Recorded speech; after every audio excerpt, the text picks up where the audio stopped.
Welcome to this programming tutorial. Today we will be looking at different arithmetic operators that you can use.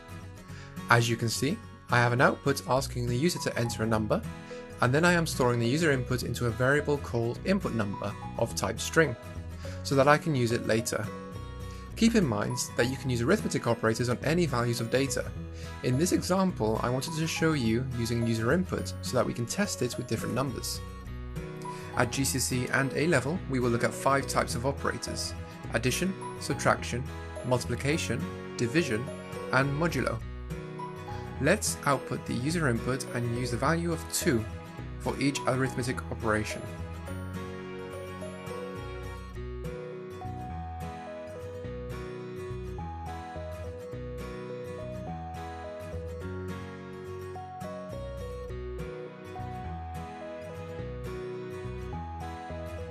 As you can see, there are a few errors. Well done if you spotted the reason why. Input number is currently of data type string, when it should either be an integer or a real number, such as a double or a float.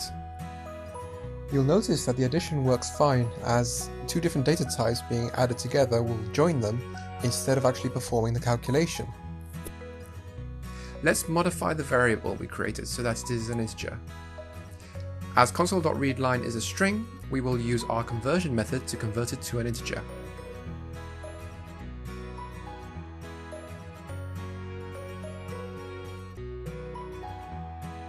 Let's enter the value 5.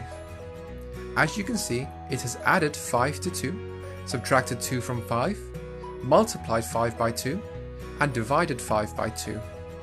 Notice that the last one shows the number 1, and the division shows 2 instead of 2.5. When performing integer division, the number will be rounded to a whole number. As you might have guessed, the modulo symbol returns the remainder of the division. 5 divided by 2 is 2, remainder 1. Let's run the program again, but this time we will enter the number 10. As you can see, the modulo is 0, as the number 10 divided by 2 is 5 with 0 remainders. Before we finish, let's clean up the output a bit.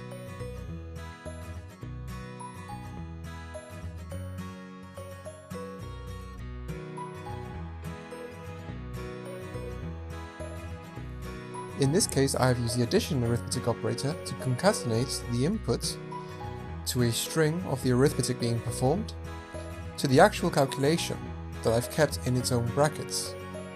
I keep the calculation in its own brackets to avoid it concatenating.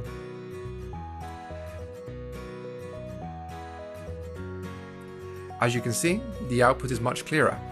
Let's try it again, but removing the brackets from the calculation.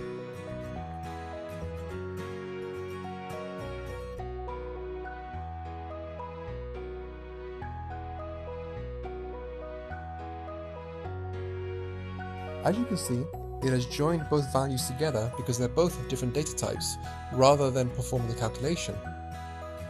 This is a common mistake to make and is easy to fix, so keep an eye out. Thank you for watching this tutorial. I hope you have found it helpful.